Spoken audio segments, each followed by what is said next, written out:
Hello everyone, this is Sumangal Sakarbar and you are watching English Way Academy. तो revision classes में आज second class है class 12th की, जो कि ये हर रोज़ आपको शाम को 4 बजे मिलने वाली है। तो आज हम देखने वाले हैं, इससे पहली क्लास में मैंने आपको ब्लूप्रिंट को एक्सप्लेन किया था।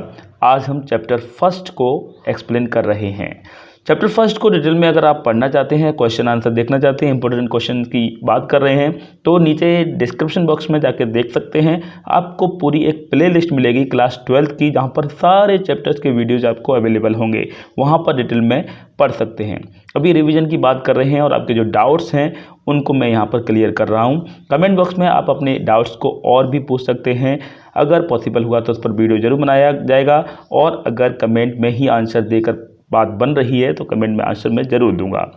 अब देखिए, यहाँ पर इस चैप्टर की बात करें। पहला चैप्टर है इन्वोकेशन, ट्रांसलेटेड फ्रॉम अथर्ववेदा। ये इन्वोकेशन चैप्टर है इसका टाइटल, और इसे अथर्ववेदा से लिया गया है। हमारे 4 वेद हैं, उन 4 वेदों में से एक है अथर्ववेदा। 4 वेदों में यजुर्वेद है, सामवेद है, और ऋग्वेद है, और अथर्ववेद है। तो यहाँ पर इसके बारे में अगर हम टाइटल की बात करें, इसमें क्या बात की गई है, टोटल कंप्लीटली केवल 2 स्टेंजा की पोइम है। और इसकी बात कर लेते हैं क्या कहा जा रहा है इसमें।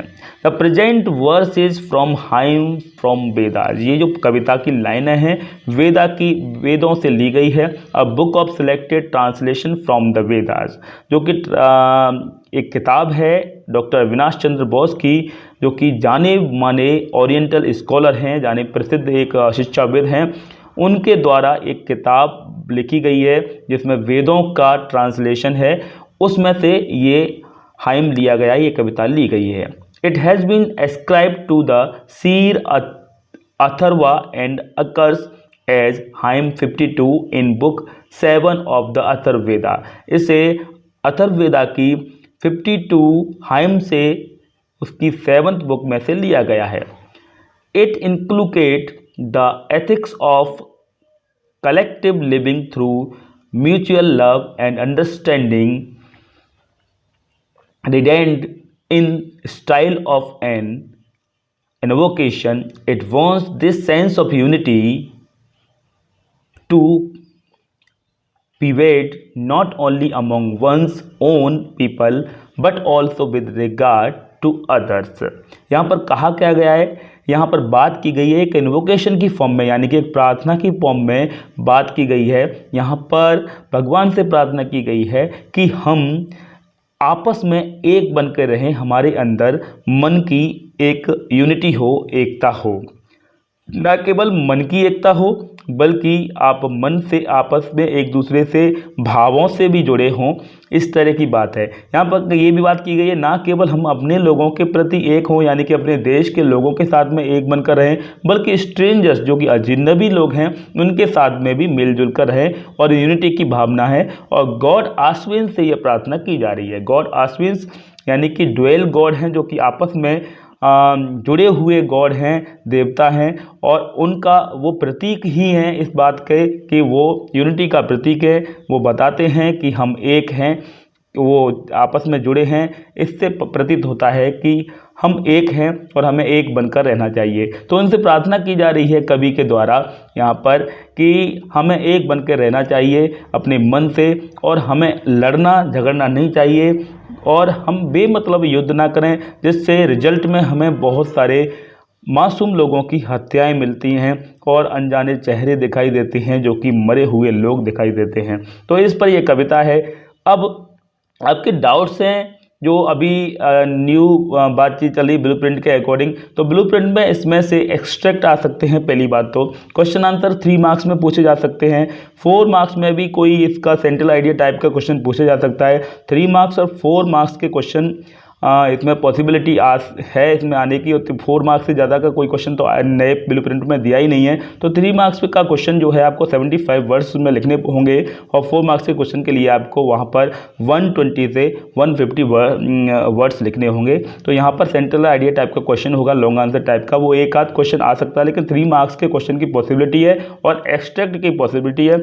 अब इसमें एमसीक्यू की बात करें, क्वेश्चन आंसर एमसीक्यू किस टाइप के आते हैं, तो ऑब्जेक्टिव टाइप। वैसे एमसीक्यू जो हैं क्वेश्चन, ज़्यादातर एमसीक्यू क्वेश्चन आएंगे वो ग्रामर में से ही आएंगे, लेकिन चैप्टर में से भी कुछ पूछे जा सकते हैं। इसलिए आप एमसीक्यू क्वेश्चन में जैसे कि पूछ दिया कि अश्विन गॉड के बारे में पूछ दिया कि अश्विन कौन है, तो वहाँ पर ऑप्शन दे दिए डुअल गॉड्स हैं, या फिर गॉड्स दे दिया, या फिर सिंगल गॉड दे दिया, ऐसे ऑप्शन दे दिया, तो वहाँ पर आप ड्यूअल गॉड्स लिखेंगे।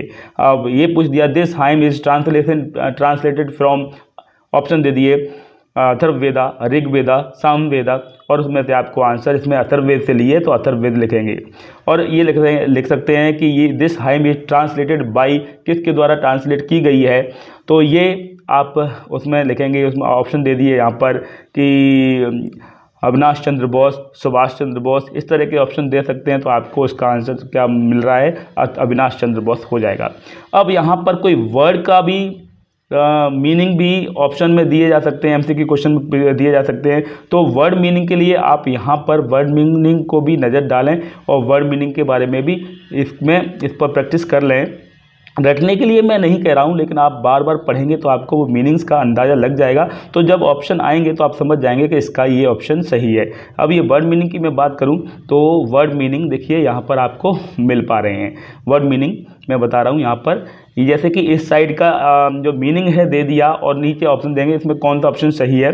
जैसे आपको कंकॉर्ड दे दिया, यहाँ दे दिया friendship and peace among people and countries, ये दे दिया। ऑप्शन दे दिए कि इसका क्या होगा, कंकॉर्ड, स्ट्रेंजर, आश्विन्स, तो आपको वहाँ पर इसका कंकॉर्ड है तो कंकॉर्ड लिखेंगे। ऐसे ही यहाँ पर दे दिया dual gods devas symbolising perfect unity of natives and the strangers, तो यहाँ पर ऑप्शन क्या होगा, हार्ट्स, माइंड और पर्पजेज या आश्विन्स, तो आश्विन्स इसका सही है। तो ये मीनिंग्स पर भी नज़र बहुत डालिएगा और चैप्टर के राइटर पर भी नज़र डालिएगा। अब इसके तो राइटर है नहीं, अथर्ववेद से लिया गया है और डॉक्टर अविनाश चंद्र बोस ने इसको ट्रांसलेट किया है, बस यही बात ध्यान करने योग्य है। और इसमें इन्वोकेशन यानी कि प्रार्थना की गई है कि हम एक बनकर रहें। तो ये हुआ चैप्टर फर्स्ट, इन्वोकेशन। अब इसमें बात कर रहे हैं, एक डाउट ये भी आया था कि ये प्रश्न बैंक बोर्ड में डाली गई है, तो प्रश्न बैंक टीचर्स के द्वारा डाली गई हैं, कोई बोर्ड की तरफ से, अथॉरिटी की तरफ से, बॉडी की ऑफिशियल साइट पर डाली तो गई हैं, लेकिन उसमें ऑप्शन मिल रहा है कि टीचर लॉगिन में, तो टीचर के द्वारा वो अपलोड की गई हैं।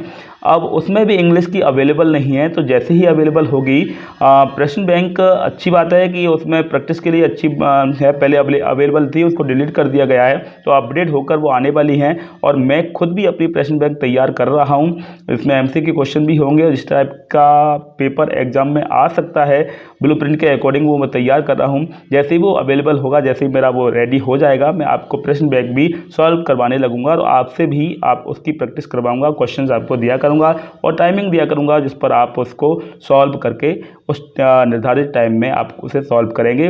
और आप देख सकते हैं कि आप कितने इंटेलिजेंट हैं, आप कितने पानी में चल रहे हैं, कितने मार्क्स आ सकते हैं।